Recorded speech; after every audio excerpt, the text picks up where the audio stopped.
bato na i-try nila. Good day mga boss, mga idol. For today's video ay iba-vlog natin yung bagong tuklas na linyada o bina ng pinsan ko.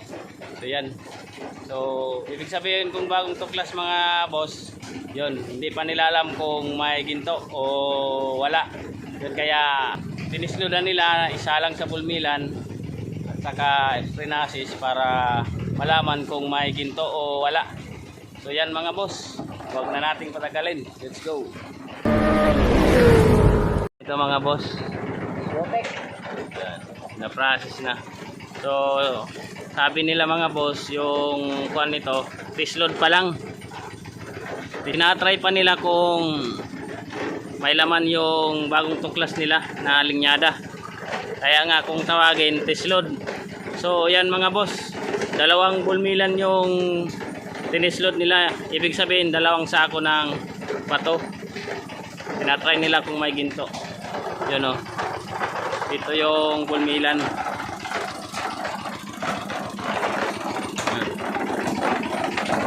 Ito pa yung isa, ipaprocess pa ito mamaya. So nauna na yung isa. Yan, ubos na, wala na. Saka ito, yan, nagpupulpog naman ng panibagong isasalang si Mailito. Yan mga boss. Yan yung proseso. Pinupulpog muna ng medyo maliit para talagang mapulbos. Pulmilan.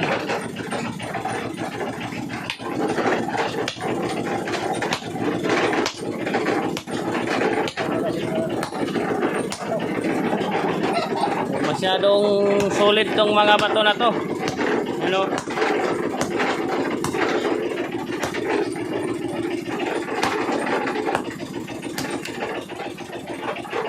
Yan.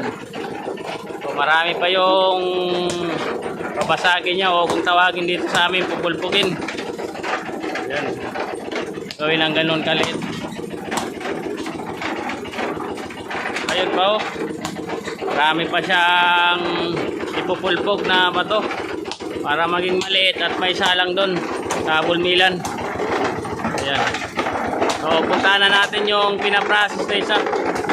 Ito pa process pa to. Ayan mga boss, ito yung isang pinaprocess.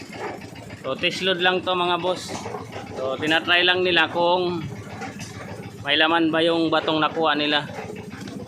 Kasi nga pag sinampulan is may sample din. So tinatry din nila kung may laman. Kaya tinislodan nila.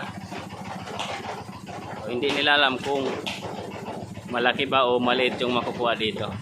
Kaya binidyo natin mga boss.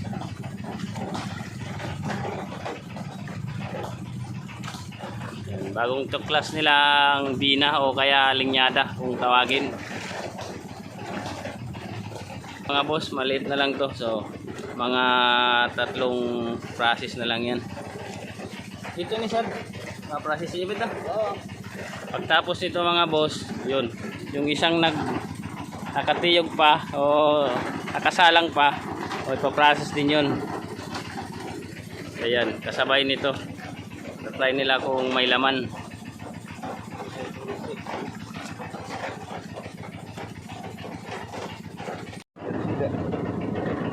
So yan mga boss, ito na yung puga nila, yung test-load. So yan. So kahit pa paano mayroon ding laman yung bagong tuklas nilang mina o linyada. So yan, ito maliit lang yung kuha nila mga boss. Pero ito na yung isang ipaprocess ng pinsan ko. Yan, ayun na, naikuha na yung takip, kinuha niya na. Yan, hindi na natin na videoan ito, yun oh. Yan, ito. Pa-process din to ng pinsan ko. Medyo talagang alikabok. Parang pulbos na. Ayan. Ito mga boss, sample din to. Yan, tinatry din nilang tignan. Sa bato, ito yung sa bato. Yung kanina sa kung tawaging graba. Ito sa bato to, kaya itatry din nila kung may laman to. So yan, yun na yung pinsan ko, inumpisa na process.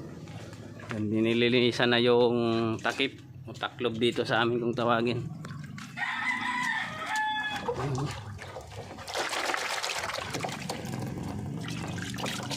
Ayan mga boss, ito yung sa bato na itatry nila kung may ginto. I-test load pa rin yan mga boss.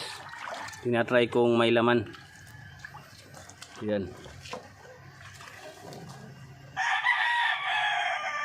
Grabing laman o mga boss. Bronzy. Yan. Marami-rami pa yun mga boss. Yung pa-process nya. Yan, i-update na lang natin mamaya. So yan mga boss. Ito yung pangalawang pagpuga. Yan. Siding. Ito yung tislod. Ito isang case.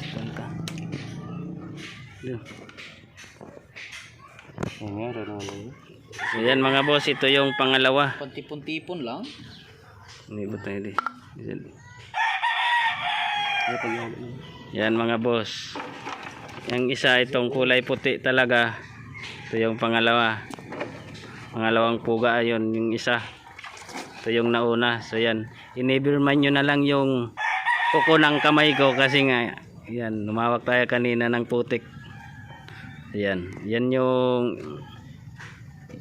puting-puti, ito yung pangalawa kasi nga may kasabay na yan ng na-re-ice.